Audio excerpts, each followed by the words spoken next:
धन्यवाद धन्यवाद धन्यवाद हे पिता परमेश्वर, तुझे धन्यवाद देते हैं क्योंकि तूने मुझे आशीष दिया है। हे प्रभु परमेश्वर, आप हमारे प्रार्थना में आए हुए, हमारे इस पवित्र सुसमाचार में आए हुए हैं प्रभु परमेश्वर, इसलिए मैं तुझे धन्यवाद देता हूँ। धन्यवाद देता हूँ हे पिता परमेश्वर कि आपने मुझे यह सुंदर सा दिन दिया है। आज का दिन को मैं आपके पवित्र चरणों से समर्पित करता हूँ पिता परमेश्वर, कि आप हमारे प्रार्थना में हमें सहयोग करें, हमें आशीषित करें, ताकि हम आपकी महिमा गुणगान कर सकें। आइए हम देखते हैं आज का दूसरा पाठ संत यूहन्ना से है, अध्याय 16 पद संख्या 20 से 24 तक।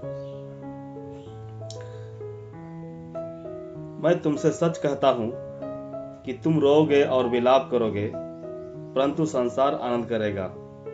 तुम्हें शोक होगा, परंतु तुम्हारा शोक आनंद बन जाएगा। जब स्त्री जन्मने लगती है तो उसको शोक होता है, क्योंकि उसकी दुखी की घड़ी पहुंची।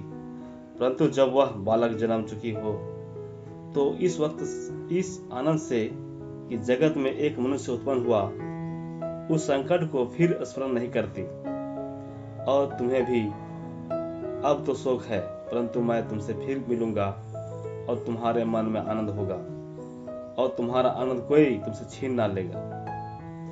उस दिन तुम मुझसे कुछ ना पूछोगे। मैं तुमसे सच सच कहता हूं, यदि पिता से कुछ मांगोगे तो वह मेरे नाम से तुम्हें देगा।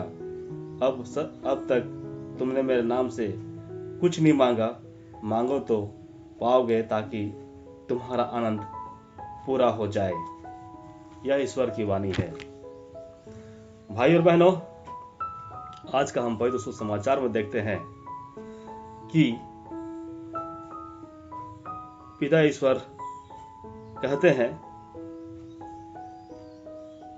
कि तुम रोओगे, विलाप करोगे, परंतु संसार आनंद करेगा। तुम्हें शोक होगा, परंतु तुम्हारा शोक आनंद बदल जाएगा। एक उदाहरण उन्होंने दिया है, जिस तरह से महिला को प्रसव के समय में पीड़ा होती है, उसमें उसे बहुत दुख तकलीफ होता है, बहुत दर्द होता है। वह एक असहनीय दर्द है। लेकिन जब वह बच्चे को जन्म देती है तो वह पूरे के पूरे दर्द को भूल जाती है जब वह अपने बच्चे को देखती है। उसी तरह से हमारा जीवन भी ऐसा ही है। हमें बहुत तरह की तकलीफ होते हैं, होने के बाद अगर कुछ खुशियां मिलती हैं तो हम सारे दर्द को भूल जाते हैं। ईसा मसीह कहते हैं तुम भी इसी तरह से करोगे। लेकिन फिर भी तुम मेरे नाम से कुछ मांगोगे तो हमारा जो ईश्वर है वह तुम्हें जरूर देगा। क्योंकि भाइयों बहनों, हम सब जानते हैं कि मेरे पिता मुझे कभी खाली नहीं रखेंगे, कभी भूखा नहीं रहने देंगे, क्योंकि उन्होंने कहा है कि तुम मांगो तो तुम्हें जरूर मिलेगा, और हमें मिलता है। इसलिए हम ईश्वर को विश्वास के साथ, प्रार्थना के साथ,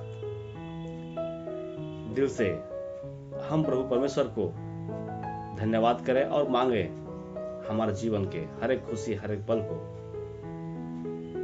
क्योंकि उन्होंने कहा है मैं तुम्हें दूंगा। धन्यवाद भाइयों बहनों, धन्यवाद।